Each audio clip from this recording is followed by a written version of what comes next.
ആലപ്പുഴ ദേശീയപാതയിൽ ചേർത്തല 11 മൈലിന് സമീപം വലിയ ഗർത്തം രൂപപ്പെട്ടു. KSRTC ബസ്സും ഒരു ബൈക്കുകാരനും കടന്നുപോയതിന് പിന്നാലെയാണ് ഈ വലിയ ഗർത്തം രൂപപ്പെടുന്ന സാഹചര്യം ഉണ്ടായത്.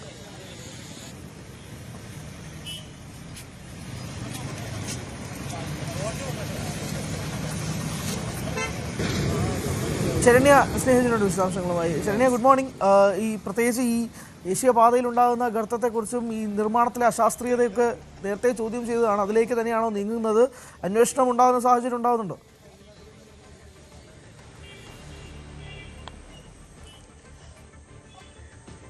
ആലപ്പുഴയിൽ ദേശീയപാത നിർമ്മാണവുമായി ബന്ധപ്പെട്ടുണ്ടാകുന്ന രണ്ടാമത്തെ സംഭവമാണിത്. നേരത്തെ ദേശീയപാത നിർമ്മാണത്തിനിടയിൽ ആലപ്പുഴ ബീച്ചിന് സമീപമുള്ള ഗർഡറുകൾ തകർന്നു വീണിരുന്നു. അതേ തുടർന്ന് തലനാരിഴയ്ക്കാണ്, അതായത് അവിടെ വലിയ ആൾക്കൂട്ടം ഉണ്ടാകുന്ന ഒരു സ്ഥലത്ത് പിറ്റേ ദിവസം വർക്കിംഗ് ഡേ ആയതുകൊണ്ട് മാത്രമാണ് അന്നൊരു അപകടം ഇല്ലാതെ സാഹചര്യങ്ങൾ മുന്നോട്ട് പോയത്. എന്നാൽ ഇപ്പോൾ അടുത്തതായി ഉണ്ടായിരിക്കുന്നത് ആലപ്പുഴ ചേർത്തല ഭാഗത്താണ്. അതായത് ചേർത്തല ഭാഗത്ത് എലിവേറ്റഡ് ഹൈവേയുടെ നിർമ്മാണവുമായി ബന്ധപ്പെട്ടുള്ള ഭാഗത്താണ് സെന്റ് മൈക്കിൾസ് കോളേജിന് സമീപം ഇന്നലെ വൈകിട്ടോടു കൂടി ഒരു ഗർത്തം റോഡിൽ രൂപപ്പെട്ടത്.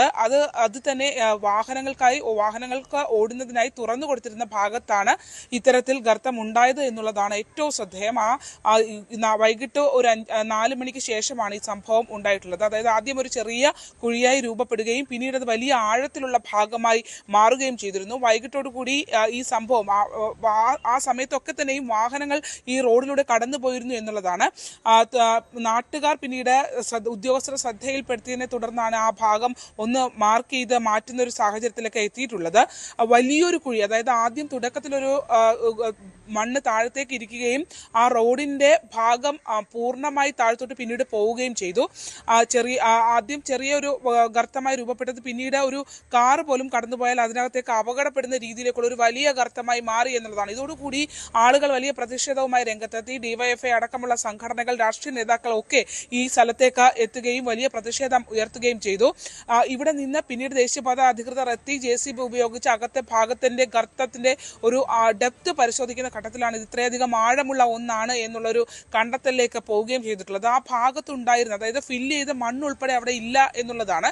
അതുകൊണ്ട് തന്നെ അവിടെ മണ്ണിട്ട് മൂടുന്നതിന് വേണ്ടിയുള്ള ആ ഭാഗം താഴത്തേക്ക് പോയ ഭാഗം മൂടുന്നതിന് വേണ്ടിയുള്ള നടപടിക്രമങ്ങൾ ദേശീയപാത അതോറിറ്റിയുടെ ഭാഗത്ത് നിന്ന്, നിർമ്മാണ കമ്പനികളുടെ ഭാഗത്ത് നിന്ന് ഉണ്ടായതോടുകൂടി ആളുകൾ അതിനെ പ്രതിഷേധിച്ചു. അത് തടഞ്ഞു.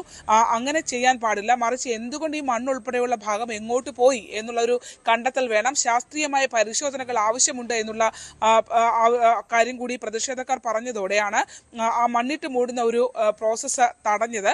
ആ വാഹനങ്ങൾ അവിടെ നിർത്തിയിട്ടു. തുടർന്ന് ഇതിനകത്ത് കൃത്യമായ ഒരു പരിശോധന ഇന്നിപ്പോൾ വിദഗ്ധരടക്കമുള്ള ആളുകൾ എത്തി പരിശോധന നടത്തണം എന്നുള്ള ആവശ്യം ഉയർന്നിട്ടുണ്ട്. ഇതിൽ പ്രധാനമായും കായലിൽ നിന്നൊക്കെ എടുത്ത മണ്ണാണ് കരാറുകാർ പലരും ഈ ദേശീയപാത നിർമ്മാണത്തിന്റെ എലിവേറ്റഡ് ഭാഗങ്ങളിൽ ഫില്ല് ചെയ്ത് പോകുന്നത്. അത് പൂഴിയുടെ അത്രയും ഉറപ്പുണ്ടാകില്ല എന്ന് നേരത്തെ തന്നെ സൂചിപ്പിച്ചിരുന്നു. കാരണം പലയിടങ്ങളിലും നിർമ്മാണം അശാസ്ത്രീയമാണ് എന്നുള്ള ആക്ഷേപങ്ങൾ നിലനിൽക്കുന്നുണ്ട്. പലയിടത്തും അത്തരത്തിൽ ഈ ലോക്കുകൾ, അതായത് നമുക്കറിയാം പലയിടങ്ങളിലും അപകടമടക്കം ഈ ഭാഗങ്ങൾ ഇടിഞ്ഞ് കൊല്ലത്തുൾപ്പെടെയുള്ള ഭാഗങ്ങളിൽ ഉണ്ടായിട്ടുണ്ട്.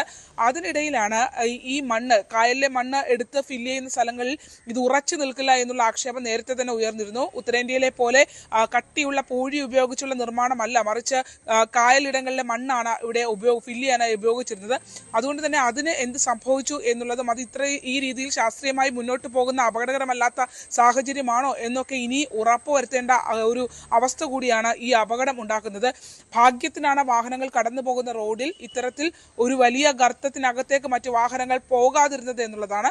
വൈകിട്ടോടുകൂടി വലിയ പ്രതിഷേധമാണ് അവിടെ ഉണ്ടായിട്ടുള്ളത്. ഇന്നിപ്പോൾ ദേശീയപാത വിഭാഗത്തിലെ വിദഗ്ധർ വന്ന് പരിശോധന നടത്തും. അതിനുശേഷമായിരിക്കും തുടർ നിർമ്മാണം അടക്കമുള്ള കാര്യങ്ങളിലേക്ക് പോവുക. ശരി, വ്യക്തമാണ്. അവിടെ രൂപപ്പെട്ട ഗർത്തം തന്നെ പ്രേക്ഷകർക്ക് കാണാം.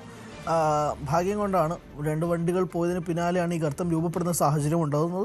നിർമ്മാണത്തിലെ അശാസ്ത്രീയത തന്നെയാണ് ചൂണ്ടിക്കാണിക്കപ്പെടുന്നത് എന്നുള്ളതാണ്. എന്തായാലും ഇത് രണ്ടാമത്തെ വട്ടമാണ് ഇങ്ങനൊരു സംഭവം അവിടെ ഉണ്ടാകുന്നത്. ശരണ്യ സ്നേഹിതനാണ് വിശദാംശങ്ങൾ നൽകിയത്.